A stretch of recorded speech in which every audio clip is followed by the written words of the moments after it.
podcast is brought to you by Schema Business School.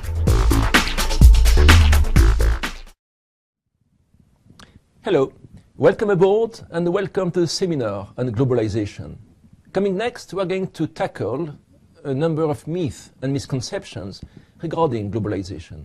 Well, one of the first myths is that globalization would be the end of crises and economic cycles. And we know for sure, since 2007, with the global economic crisis, that the world is still subject to deep cycles producing volatility and crisis, with not only large economic and financial costs, but also social and political costs. Unemployment in developed and developing countries is still very large. And the crisis, probably is recast, refashioned, but not yet over. With a few signs of recovery in the US, in Europe, in Japan, thanks to the so-called quantitative easing, the action, by central banks, is not going to eradicate the deeply rooted structural imbalances in the world capitalist market economy. Now, the first myth is that globalization, which is a world extension of the market economy, initiated a socio-economic takeoff for all. Everyone, will benefit from the globalized market economy. Well, that's not true, in fact. Only a few countries took off, as we know. Britain and the US in the 19th century, Europe and Japan in the first half of the 20th century. But today, a large number of countries, of developing countries, still live, at the so-called poverty level, which means basically less than $2 per day. So who benefited? Well, only a small group of countries benefited from the technological innovations for boosting productivity and for speeding up their economic takeoff. However, still today in 2013, in Africa, in Asia, in Central America, socio-economic development remains a myth and a dream. In fact, what we see is not so much a divide between developing and developed countries, but we see enclaves, spots of economic development in poor countries. For example, in the Maghreb countries, if you take Tunisia, the so-called Sahel, the east coast is developed, whereas the west of the country is still quite underdeveloped. That's the same for Morocco or for Ivory Coast or for Ghana. The second myth is that globalization is an ever-expanding process. It leads to smooth increase in globalized trade, economic and financial transactions. Well, don't take it for granted, One can observe waves, cycles of globalization. And why? Because in fact, in the globalized economy, you have two worlds. You have, so-called home bias, where in fact things don't move very much. People don't move very much. According to the UN, only 7% of the world population lives outside its home territory. Governance, regulation is still, nation-based and not at all globalized. Technology doesn't move very much. It is still, the monopoly of basically the OECD countries. Trade, as we have seen earlier, is not much globalized. Only 32% of GDP, of the global GDP, comes from trade. Definitely, the new world, which is in fact global biased, global driven, is information, the NTICs. Finance, of course, is truly globalized, And maybe, values are increasingly globalized, crossing borders. Which values get globalized? Well, number one, the access to information, the freedom of information. Number two, probably political rights, human rights, Number 3, ecology, environmental protection, And maybe some form of democratic rights, And by democracy I mean, popular mobilization. Well, globalization, which is the worldwide expansion of the market economy, is not much impacting, labor. Of course, we know that there is a offshoring, outsourcing. But take, for example, what Krugman, observes. In America, despite rising trade of goods and services, a majority of American workers still work, in the non-traded sector. 60%, of workers work outside the global trade transactions. In fact, the so-called trade openness ratio, which is the ratio of exports to GDP, is still very small in the US, around 15%, and not much more, in Japan. If we look now at this ratio for the US, Japan, and the EU, we see waves of globalization, This ratio, rises sharply, between the 19th century and up to the eve of World War I.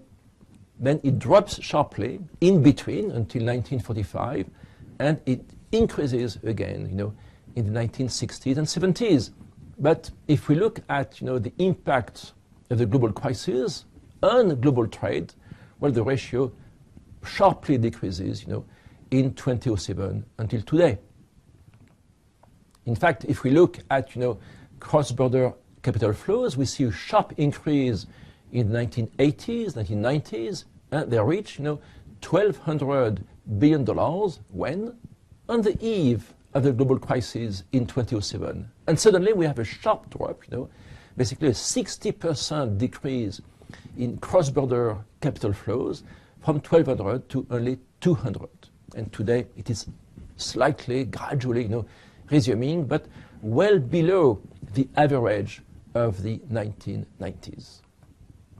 And if we look now, at the so-called index of globalization, which is provided by KOF, the German think tank in Zurich, they use 23 variables, indicators, to measure the index of globalization for 187 countries worldwide. We see, a gradual increase, of course, in the 1970s, 1980s, a sharper increase in the 1990s thanks to the new technologies, the NTICs, and then we see a gradual decline, at least it gets flat, since the global crisis. So again, we have waves of globalization. This KOF index can be observed, year by year, between 1970 and today. And as you can see, the initial inception of globalization, took place in Europe and in the US, gradually spreading toward Central Europe, towards Japan, China, Latin America, and later, in Africa. The third myth and misconception is that the NTIC, provide global connectivity, and global connectivity, will provide global convergence. Well, in fact, not much. Trade, labor, finance, as I said earlier, are still home-biased, and regionalized. In fact, 40% of US imports, have the same company on each side of the trade transactions. And FDI, foreign direct investment, is only today 3% of global GDP. Now this has led, one of our colleagues, Alan Rugman, a few years ago, to conclude that, well, after all, globalization is a myth. And why? Because the majority of economic and trade transactions are within regions, regionally based. And basically, these transactions are the byproduct of a few, 500 MNCs, which belong to either Japan, EU, or the US. And Krugman says, MNCs are regionally based and locally operated. Well, it is true that if you look at trade, it is regionally based. For example, in Europe, in the EU, the 27 countries, more than 70% of trade is within Europe. If you look at North America, the NAFTA, the 1994 trade agreement between Mexico, US, and Canada, around 50% of trade is regional trade between these three major trade partners. And if we look at Asia, around 2/3 of trade is still regionally based. The fourth myth and misconception is that globalization means free trade, laissez-passer, basically. Well, in fact, not.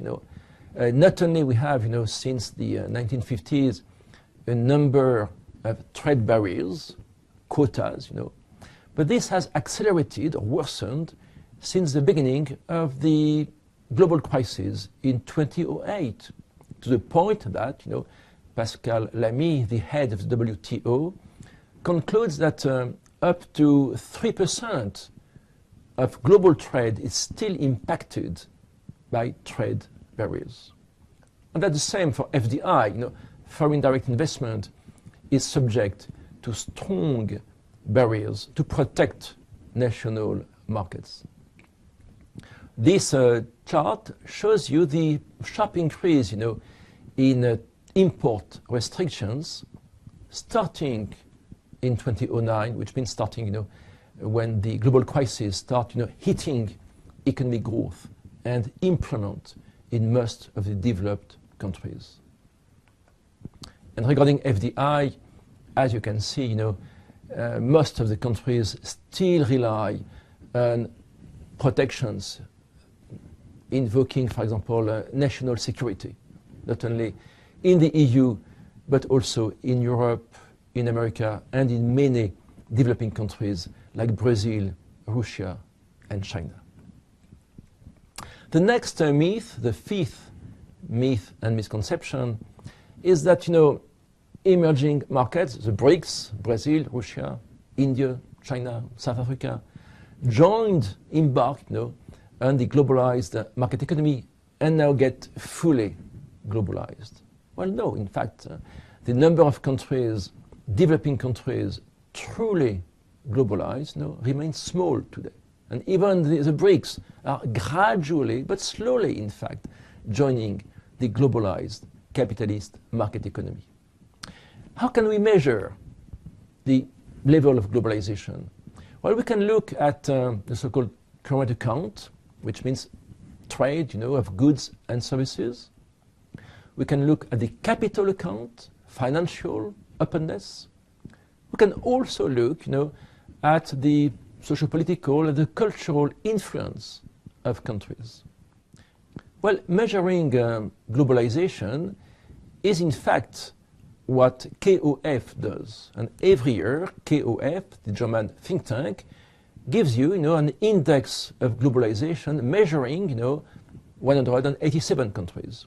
And what we see is that the bulk of most globalized countries are in fact OECD developed countries, with the exception of Singapore. But basically, we have small countries which used economic liberalization to boost their market share in the global economy. Austria, Denmark, Sweden, Hungary, Switzerland, UK, and newly developed countries from Central Europe, such as the Czech Republic or the Slovak Republic. We have the same ranking coming from A.T. Kearney, the US think tank, which gives you, the top 20 globalized countries, and we get the same, in fact, countries: Switzerland, Singapore, Austria, Finland, UK, Czech Republic, Israel. France is only number 25, and the BRICS countries are well behind. The first one, Russia 52, and China 54. Ernst and Young also uses a large number of indicators, political, economic, financial, and trade. They measure globalization, and we have a similar list of the most globalized countries. We get, again, Hong Kong, Singapore, Switzerland, Sweden, Denmark, Hungary, and France is only 14. The BRICS countries, well behind, China, number 1, is only 44, Brazil 45, and Russia 48. Why that?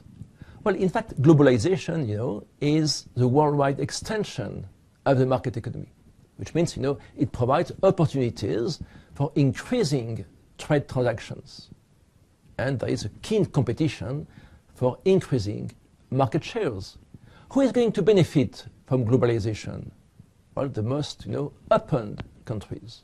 Who? Well, not very large countries. In fact, the highest trade openness ratios, as you can see on the screen, come from small but highly dynamic, competitive countries. Hong Kong, Singapore, Taiwan, Malaysia, Indonesia, Thailand, and South Korea, whose ratio is around 50%. China's ratio is still modest. China is around 45%, exports to trade, rising gradually. But those countries which have a large domestic market usually have relatively low trade openness ratio. Basically, the engine of growth is not the external, but the domestic market. That's the case of the US, of Brazil, of India. Even France has not that large a ratio, only 30%. Well, all in all, in conclusion, one of the major impacts of the global crisis is to raise, a number of questions, a number of challenges regarding the form of globalization. Can a different globalization be planned? With what goals? What mechanism of regulation? Indeed, whereas economic, trade, and finance transactions are truly globalized today, governance is still nation-based. The politics of globalization is lagging behind the economics of globalization. One of the major challenges, is to promote a truly global governance in order to transform GDP into sustainable development with a better wealth distribution and, of course, lower poverty. Thank you.